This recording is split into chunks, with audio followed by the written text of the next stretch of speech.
So now this little session will be the third installment of our series of, I guess, data speakers, and following on from Will Page from Spotify and Leave Bully from Next Big Sound. It's a pleasure to introduce Andrew Harris, the Principal Analyst at APRA AMCOS.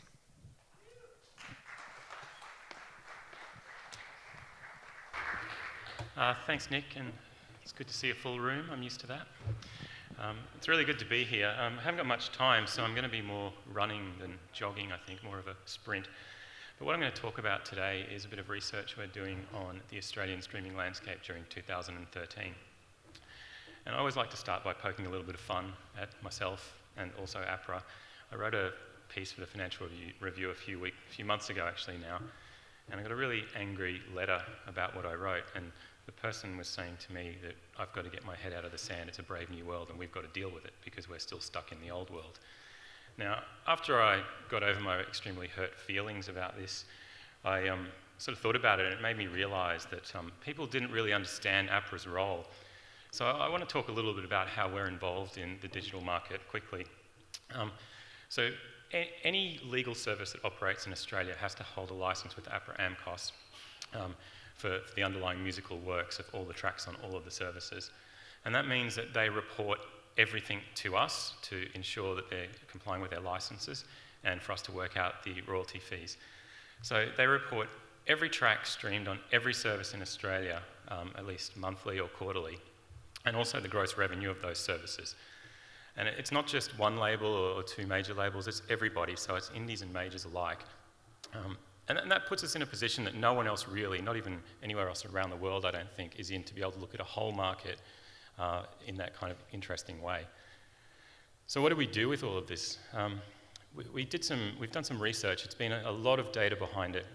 We looked at all of 2013, and it was big data. It was a 40th of a trillion pieces of data, and I know that Sean Parker said in the Facebook movie that a million wasn't cool and a billion was, so I thought I'd say, well, a billion's not cool and a trillion is. But the problem is that he was talking about dollars and we're talking about bits of data, so I'm sure everybody would like to think that streaming can deliver billions of dollars, but hey, we'll see. So today I'm going to discuss some of the initial findings of that, and we're going to get some further input from the industry and then do some more analysis on this. So what does that mean? It means all of the providers you see up on the screen right now, we looked at every one of their particular services, and in total there are over 40 different types of services, and that included your basic fixed PC service, your advertising funded services, your mobile services, your family plans, your gaming services, everything that was happening in the Australian streaming world during 2013. So what we did was we took all of this stuff and we threw it into what I call the big Aussie streaming bucket of 2013, which interestingly here sits just above the big blue M&M bucket of 2014. So we threw it all in, but before I go on to what it means when you throw it all together, I just wanted to highlight that everybody thinks that all the streaming services are pretty much the same, and you buy one, it doesn't matter which one, they're all offering the similar kind of service. But interestingly, we found that across all of the services in Australia, there were 8 different top played tracks. And they ranged from Katy Perry through Avicii, Lorde, Daft Punk. But one thing I will note is that it was not like YouTube. There was no Miley Cyrus, there was no Psy, there was no One Direction either. So what does that mean? Once we threw it all in the bucket, it meant in Australia during 2013, there were just over 2 billion total streams on all streaming services for that calendar year.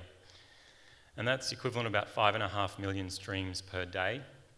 And if you wanted to do this, which I'm not sure you would want to, if you lined everything up back to back, it'd be about a 15,000 year playlist. And just the majority of that was from mobile listening.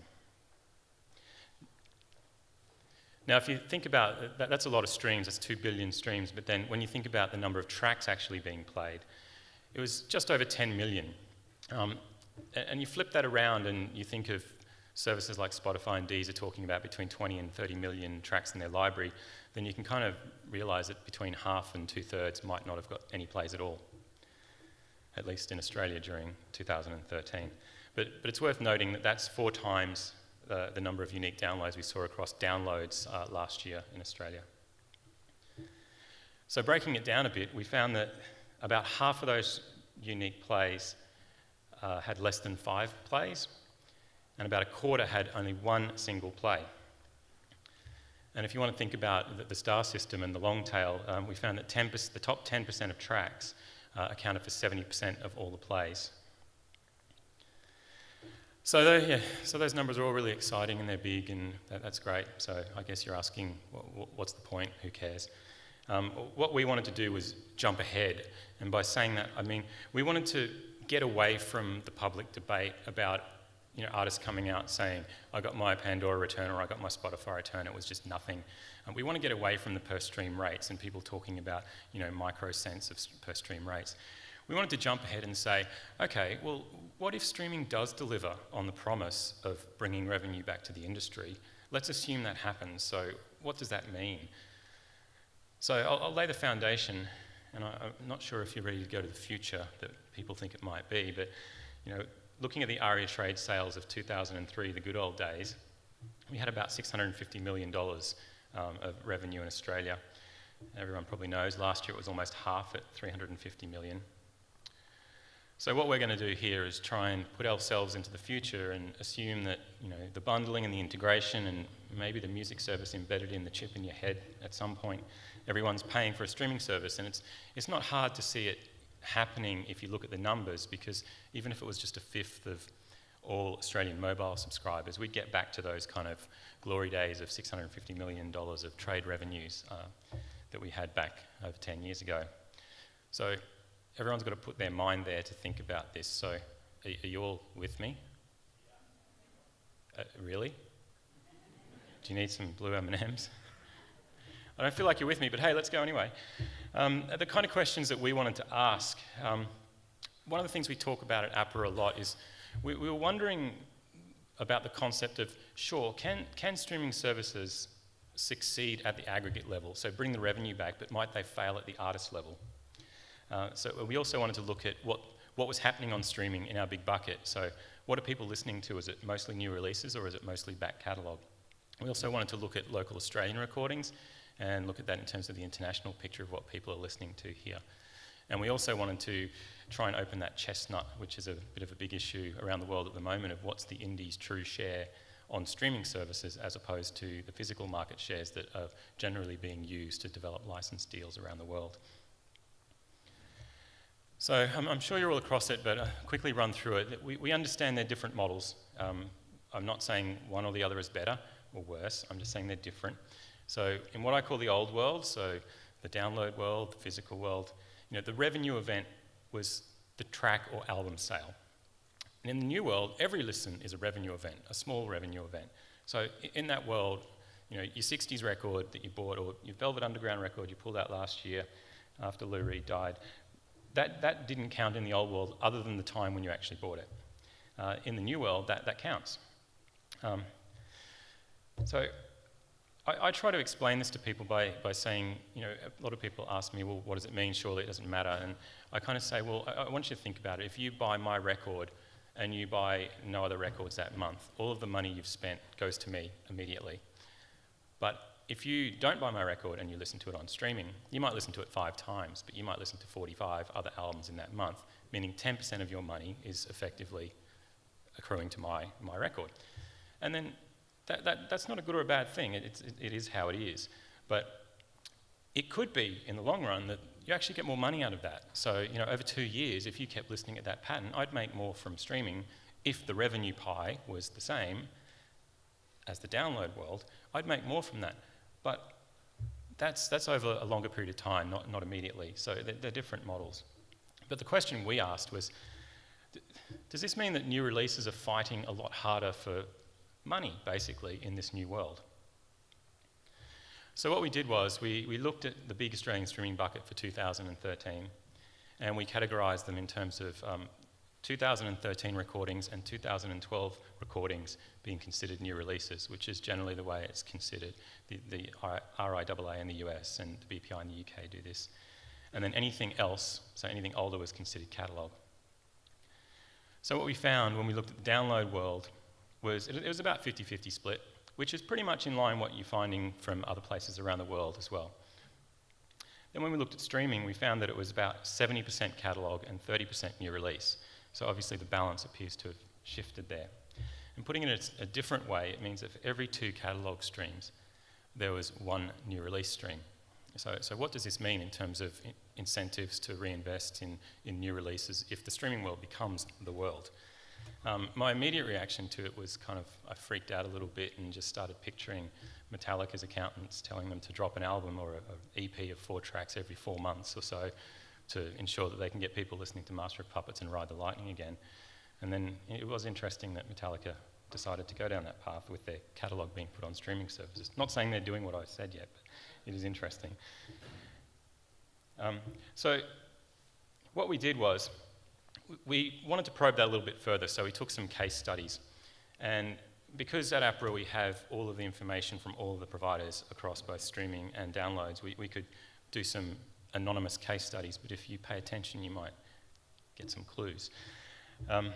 So the first thing we looked at was an established overseas band that had 20 plus years of back catalogue, and they didn't have any new releases in 2013, and they didn't tour Australia in 2013, and they hadn't put anything out since 2011. The next one was pretty simple. It was just an old classic rock act from the 60s, 70s, and 80s, not doing anything anymore. And the third one was an emerging Australian act, had a debut album last year, and they had really strong ARIA chart success, and they're also really quite strong in terms of popularity on streaming. So what we did was we looked at the total share of the pie in both the old world and the new world. So you're all with me, right? We're here, we're back to the point where the pie is the same from streaming as it is from downloads now. So we're there, it's the big pie, and we're looking at how much money would you make in the new world if it's the same pie as you did in the old world, based on what we saw during 2013 across all of these services in Australia. And what we found was that, no surprises, over 2 times the revenue in the new world if the pie was the same as they would have got in the old world. And we found it was 1.7 times for the old 60s, 70s, 80s act. We found it was less in the new world than the old world for the band without the strong back catalogue, with just a couple of singles behind them. So it kind of made us think that the current patterns do indicate that streaming is favouring the catalogue, and that sort of seems like it would make sense given that they're all fighting in the pool for revenue now. Although people were still buying back catalogue, it wasn't every time you would listen to it, it created a revenue event. Another interesting thing we did was we dug a bit further into specific new releases to look at what it meant in terms of how much money was flowing and when it was flowing. And this is something that I was interested in because my own band put our first record out in 2007 in the US, and it did well enough that we were able to use a lot of the proceeds from that immediately for touring and doing the second record. And then by the time we got to the fourth one in 2012, the success was still there. It was still charting very well on college radio. It was still getting great reviews. But there was just less money, and it made me wonder if something had happened in that period of time to see people spending less up front. And I'm not saying it was one or the other. It was just an interesting concept that I noted. So when we looked at the albums that were released last year, a few of the case studies, we found that when the album was released, in that month of release, in the old world, the total money that came back was half of the money that was made from that point onwards for the year. Whereas in streaming, it was half of that again. So it was a quarter of the money came back immediately. So it sort of made me, I was thinking about this in terms of, what does this mean at the level where you might have just been bubbling away and getting enough to keep on going? Where's the investment going to come from? How do we do that? So we were throwing around a few wacky ideas, and being from the publishing world, we understand the concept of weightings and, the double weighting for a long work on US commercial radio, and prime, non-prime time kind of weightings for broadcast royalties. So we thought, hey, what would happen if we just did something wacky and, applied this to the big Aussie streaming bucket? What would happen? So saying, kind of like we've got bargain releases and we've got, full price releases, just like in the old CD world. We thought we'd give it a go and see what happened. And remember that we had 70% catalogue, 30% new release with equal weightings. And it was really interesting because it just came back and we found that, if we applied this weighting, we'd end up getting back to the way things were in the download world. And, if there's more of an incentive for new releases, could this actually help reinvestment in new releases? Okay, that's great. Let's talk about Australia. So what we did was we looked at the Australian recordings on all of the streaming services for 2013. And the local repertoire share, there's not really many good numbers out there from the old world. IFPI used to put out these numbers in their report, but they stopped doing that in 2011. But back then, they reckoned that it was about 20 to 30% local repertoire and physical sales. When we looked at downloads, it was about 15%. And when we looked at streaming, it was about 8%. But even so, we ended up getting to about 160 million Australian recording streams during 2013. So going back to what we were saying, the overall picture of the big streaming bucket, when we found there were about 70% of the plays were from catalogue and 30% from new release. Interestingly, we found that when you looked at the Australian recordings, we were really strong in supporting our new releases here. So there were more new releases streamed on all Australian streaming services last year than catalogue. So that was quite an interesting find. And then when you look at the top 10 acts, I've put them in alphabetical order, not ranked them, because I don't want you all chasing after them for their big streaming bucks from last year. So there's two things that you'll notice here, and one's probably obvious and the second one not so obvious. The first thing is that Australian hip-hop and Australian electronic acts did really well in that list, and you can see that. And the second thing is, it's a bit of a riddle. It's what's black and white and blue all over. Well, there's really strong indie performance there. And it really I found it rather strange when I was pulling all the logos together. They're all black and white and blue. Is there something about that with indies? I'm not sure. But I don't want to scare you right now, but I want to have some crowd involvement here. Can everyone put their hand up if they are from the indie world here? All right, you can keep your hand up if you want, or you can put it down. But interestingly, my calculations indicate that was at about a 35% market share in the room, which is strangely exactly the kind of number we got to for all of the streaming services last year in Australia. And that's quite interesting because, there's battles going on around the world that are saying that, even in the US, they're talking about 12% market share for the indies based on distribution. But if you look at label ownership, the indies are saying, Merlin particularly, is saying they think it's more closer to the 34% number. And this is also quite interesting because it's kind of along the lines of what AIR had as their last estimate of the indie market share in Australia, which they put in their most recent submission to the Online Piracy Review. And that was at about 34%, but that was from 2009. So it was an interesting finding, and we'd like to dig further on that. Just to finish off, there's a lot of information there, but I want to go back to where I started in terms of the Brave New World. And I'm not sure if everybody's tweaked on this today, but today is actually September 11. And I always reflect on September 11 because I was living in San Francisco at the time, and I was actually supposed to be at a meeting at 9 a.m. in World Trade Center 5. So every time this date comes around, it makes me think about what happened and what could have happened. But we've been talking about, well, I've been talking about the future here and what the future might hold. But what I want to throw out there is that even though we're talking about streaming potentially being the only future we see, there could be things out there we just don't even know about yet. And going back to September 11, I find it really interesting, and maybe you know this, maybe you don't, but the iPod didn't exist when that happened, and the iPhone was still about 6 years from being introduced. But it doesn't feel like it's that long ago to me anyway. But a lot can happen and a lot can change. So the Brave New World we think of now could completely be different. But overall, one of the things that at APRA we want to do is ensure that whatever the Brave New World is, that the industry is still there and people are still getting paid and we can still keep making new releases. So I'd just like to finish with that and say thanks very much for having me. It's been really nice to be here.